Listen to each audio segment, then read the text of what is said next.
So yeah, so my purpose to the, the closer you get to 2-to-1 rod stroke ratio, you get better. You get a better firing habit, which is why when I first started building my mini strokers, right? So center to center, right? So it's center to center divided by stroke, right? Center to center divided by stroke, right? So I used to use the earlier rods, like out of the earlier panheads, because you get just a little more length, and then when on your upstroke, the rod would hang out for just a little longer, and you got those hemispherical heads. Oh, that's a bad piston now. Okay, you got these hemispherical heads, hemispherical pistons on the early ones, and so the longer it gets to stay there, the better the burn, right? So once you got good squish, and but at the same time, with the longer rod, then when the rod came down, it wouldn't stay at the bottom very long. It'd be faster. So whatever you're hesitating up here for a longer burn, you'd lose at what? Oh shit! Wrong film. Sorry. Over here. What was I talking about again? Oh yes, letters and notices and dealing with our Frankenstein. Yeah. I prefer to do that crap. That's a lot more fun. Engine design. I'm just strictly Harley guy. I could care less about most everything, but what applies to Harley just applies to pretty much any V8, any V engine. It's just more cylinders. Well, yeah, okay, get back on the thought process here. So what's going on now? Okay, let's revamp what we've done, which is pretty basic, rudimentary. We've keep them short, and get the man or woman on the other side. All right, because they have, because when you're dealing man to man, there's a duty and obligation on both sides. Both sides. Okay, it's not just for you to go and pick on somebody that happens to hold a position, an office, or a title. Okay, you're dealing with your fellow man or fellow woman. All right, so it's really important that show some fucking manners. I've seen a lot of bad shit, man. The one guy I was helping get his kids back, he's down in I don't know where he was, Boston or wherever. Anyways, whatever. He didn't. I won't go into too much of the detail, except for child services had his kid, okay, and so the worker for child service, the woman who acted as that officer for child services, did want to get together with the guy, right?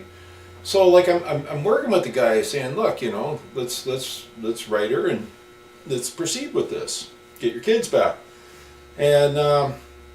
He wrote this letter up, puked all over the fucking paper. It was disgusting. And he sent it off. And I didn't know he had sent it off, because normally when I work with somebody, like we'll do it online, and I'll have the other side write it on Word, right? And then email it to me. Then I'll take a look at their thought process, and what I can see, after talking with the other side and everything, and see where their heart's at, what their position is. I've read the legal documents to see what's going on, and then so I'll write what I would put, and then send it back to them, and then so on top of the Word document there would be my version, and then there would be their version, and then we can sit down and discuss it, and why I wrote it the way I did, and why I disagree with the way they put it down. Right? So, anyways, yeah, no, he pukes all the... But this woman, who was acting as a child service agent, or whatever, child welfare, CPS, I think they call it down there, her letter was perfect. It was perfect, man. It was polite, it was cordial, it was everything that I wish for that man to write himself. And she was willing to meet with the guy, you know. And any meeting I have with any government servant, any meeting I have with public servants, I bring witnesses. Because I have a right to have a witness just to make sure.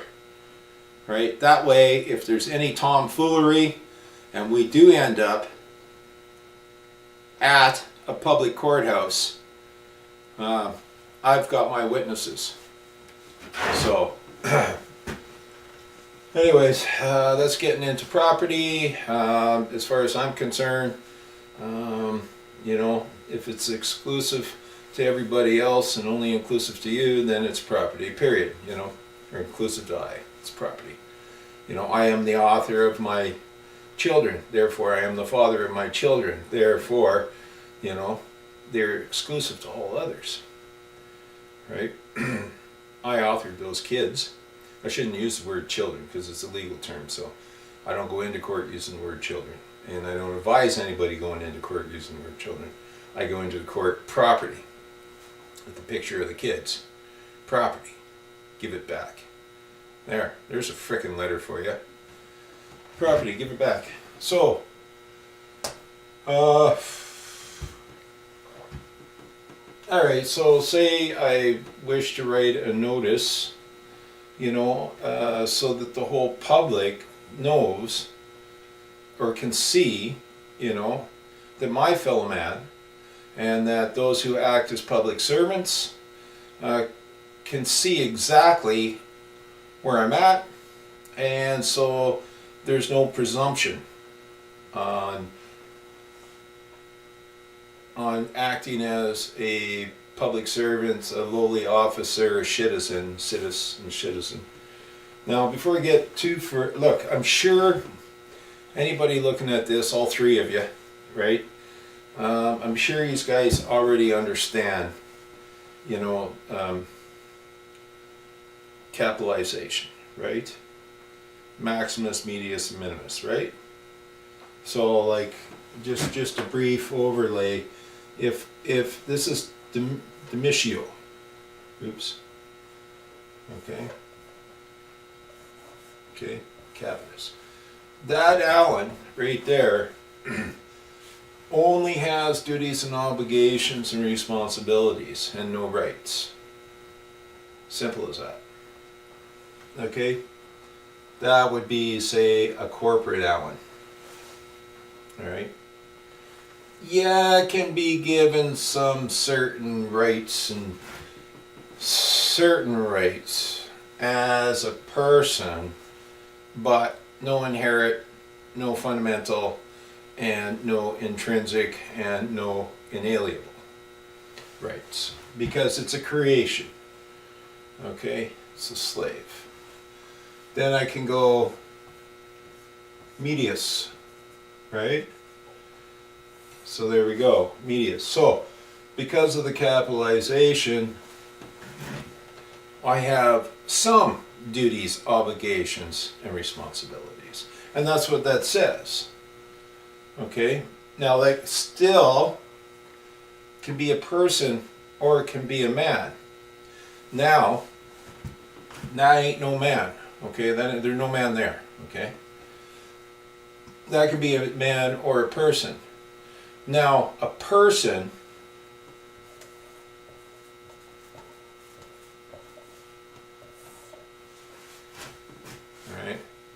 is a man. Okay, a person is of mankind. That's why we created persons. Mankind created persons. Okay, to act within a certain box. Okay, certain box. Right? And so yes, Alan, that Alan has some duties and responsibilities and obligations. That Alan would have just naturally, intrinsically, fundamentally have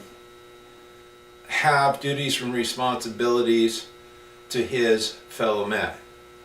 those that are feminine and masculine in mankind. That Alan does. Now, this Alan is sovereign, right?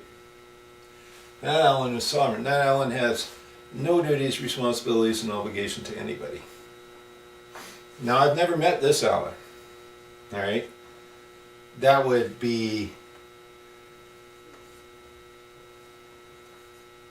that Alan would have to be God, all right? The creator.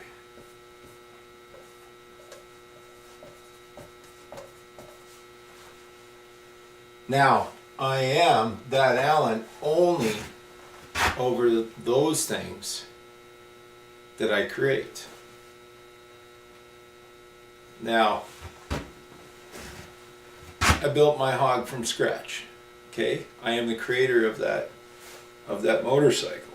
But the minute I registered that motorcycle,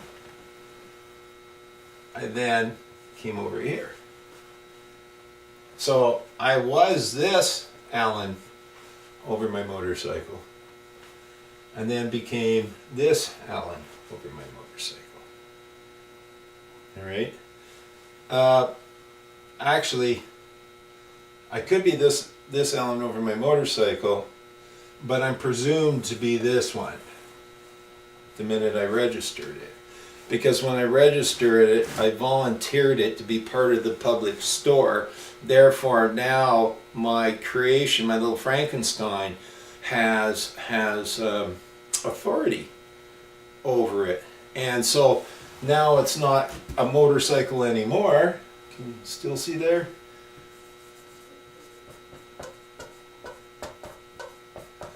It's not a motorcycle anymore. It just became a vehicle. Ta-da! And that vehicle now fits within the Motor Vehicle Act. Because this Alan volunteered it by registering it. See how these guys are twisting us all over the place? There is no law that forces a man to register his property with his creation, with Frankenstein, with the government. There is no law that forces a man to register his property.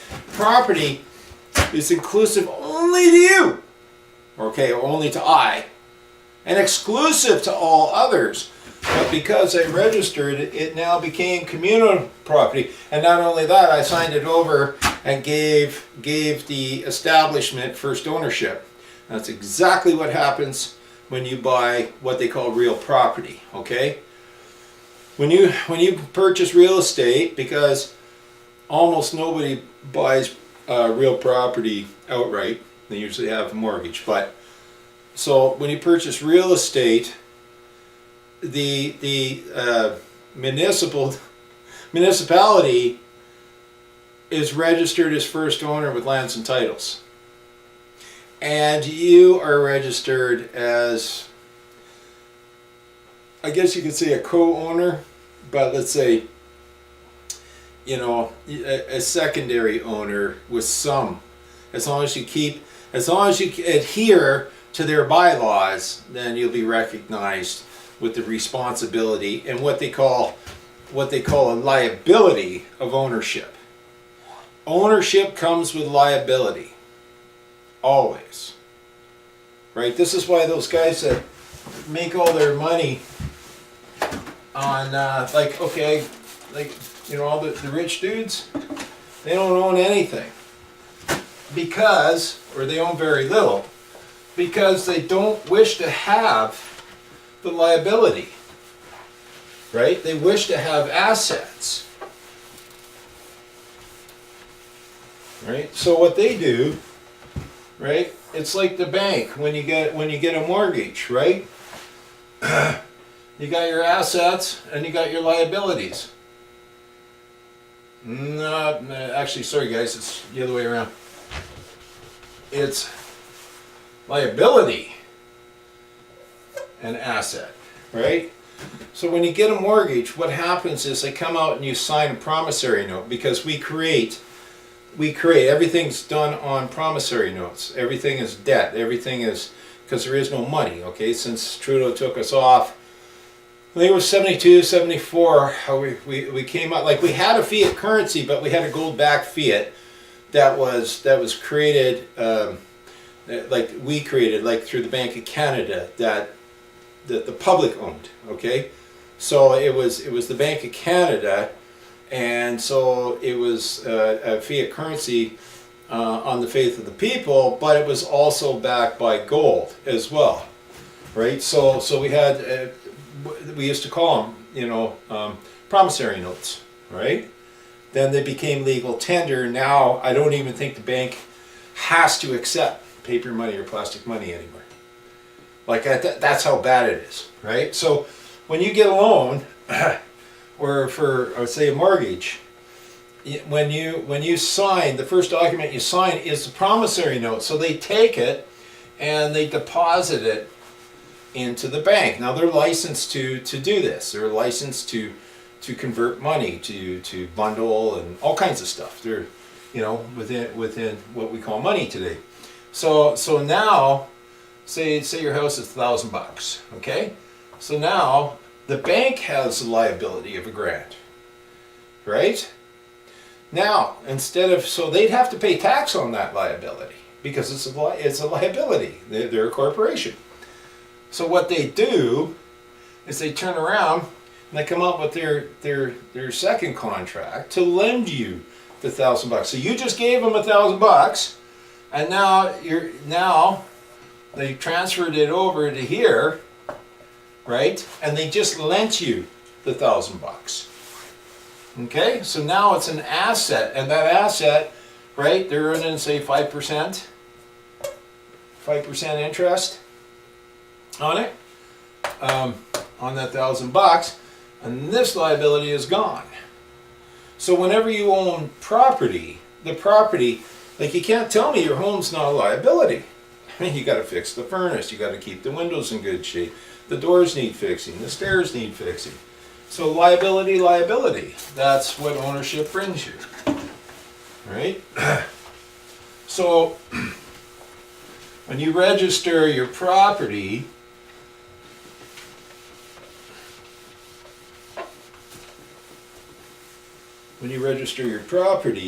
you're signing over, you're keeping the liability part of it, and you're signing over the asset part of it to the corporate body politic, okay, to the public service. What's this got to do with writing? Oh boy. So notice, right? So I go notice, and I use a capital N. Myself, for the most part, right?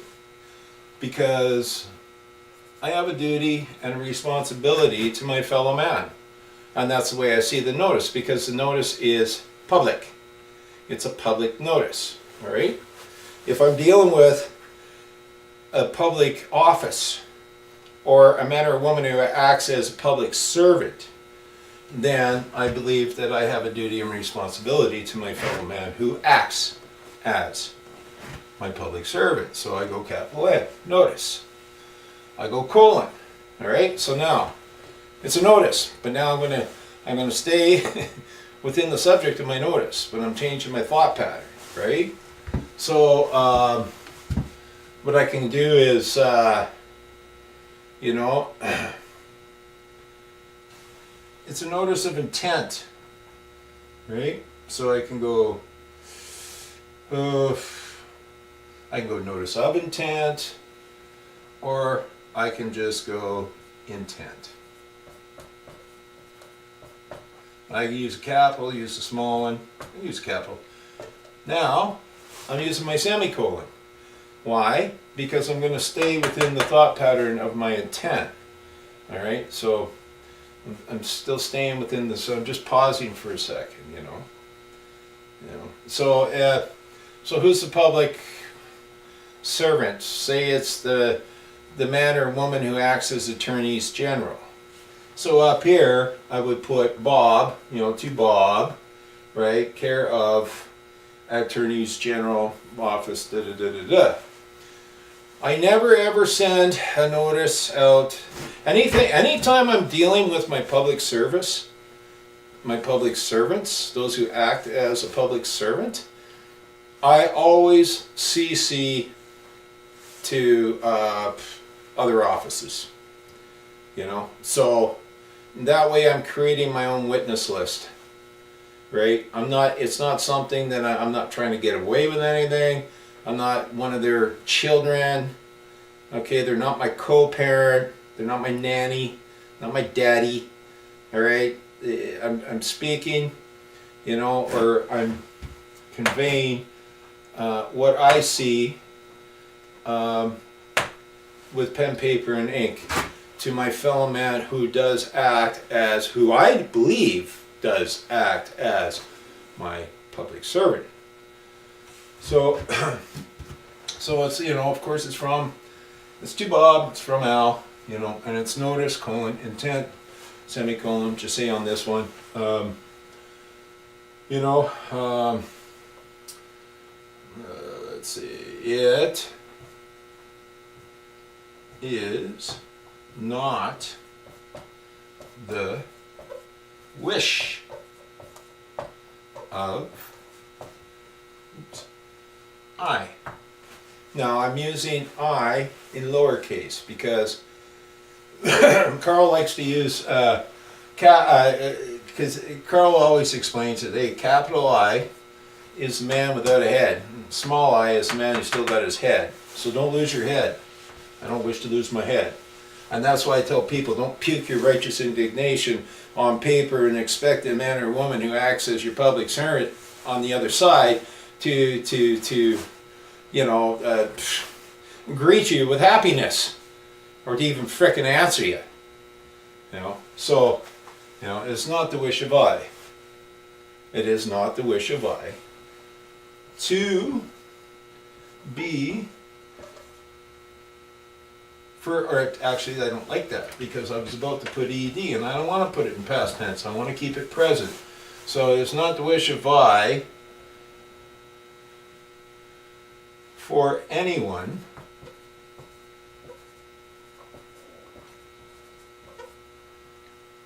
to presume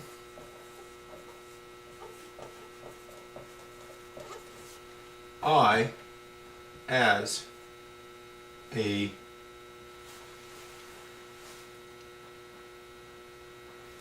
what? What is it that I don't wish anyone to presume me as? Let's say citizen. As a citizen of Canada, all capitals, unless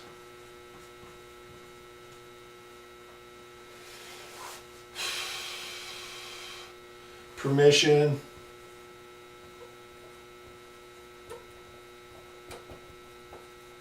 is given by I, or I could say said man, right? I is the said man, you know, or by I in written form.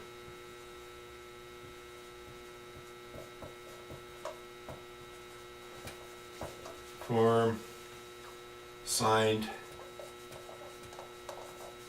and dated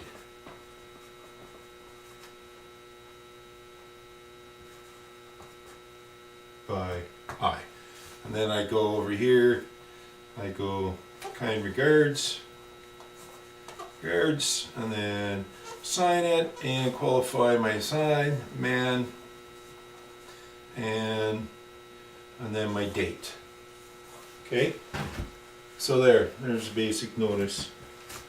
Permission, well, that's 3 syllables. Let's get it out there. You know, given, you know, I know if Carl saw this, he said, well, fuck, Al, you could tighten that up. Sure.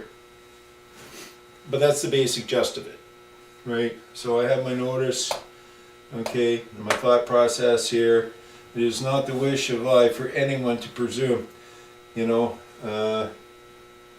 I can put anyone who acts as a public servant, as, or just anyone, because anyone covers everyone, you know, and you know, and I could send it to like Bob, who, you know, I believe acts as AG.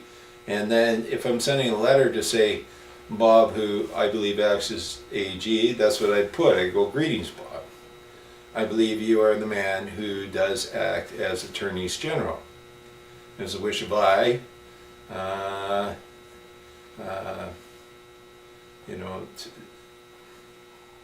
to give you fair warning, basically, that I do not wish to be seen as a citizen at this time, you know. And even though I have the benefit to be seen as a citizen, and which allows, you know, as a citizen to vote at this time until they change it and everybody can vote, you know, that kind of thing. So that's basically it. And like I say, don't ever template. Don't ever, like I see a lot of the template shit. You know, I put my name on a couple of those,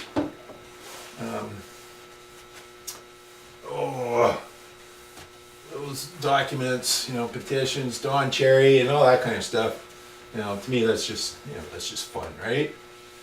But I mean, my name's not really on it. It's a computer generated thing. I pressed a button and it says, you know, to submit my signature, which isn't there. So, you know. The other thing here that's, I don't know if I've mentioned this, but the reason I use blue is because blue is the color of mankind's blood when man's alive, you know. So, you see blue veins there? You remember the old saying, blue bloods? That's because the blue bloods, those folks who hold these titles of high esteem, they know they are of mankind. And it all comes back to us being part of a Judeo-Christian nation. And the difference between man and men. The difference between animal and mankind. The difference between masculine, feminine, male and female. They knew this. This is why they got the nickname Blue Bloods. Now, I don't know if they've changed it yet, but if a young man or woman does join up with the armed forces, they have to sign in blue ink. And then you become the Queen's man, a Queen's man. That's what you become. All right? Or just, do I got enough time? Hang on, let me see that. Shit. No, I don't. Otherwise it'll cut me off in full bore. So, you know what I'll do? I'll just quickly show you what I can see. I saw a guy in Ontario do this a number of years back, and it's always stuck with me because I believe it to be true. So that's what I'm going to do. Just put that up, and then you probably won't see any more vids out of me for another week because I'm working on some friends of mine there. They got this contract on a 100-year-old brick house, old Dukeburg building, and you know, it's kind of a cool place, and I really enjoy those kind of renovations. But I'm out of here early and too burnt to bother with. Well, no, I've tried to make 10 films since I started that job. It ends on Friday next week, so. But I've tried to make, and I wasn't happy with any of them. And I don't care if I'm happy with these or not. I'm putting them up anyways, because I only have 15 days left before I'm booted off of, you know, YouTube. Not commercially viable. But anyways.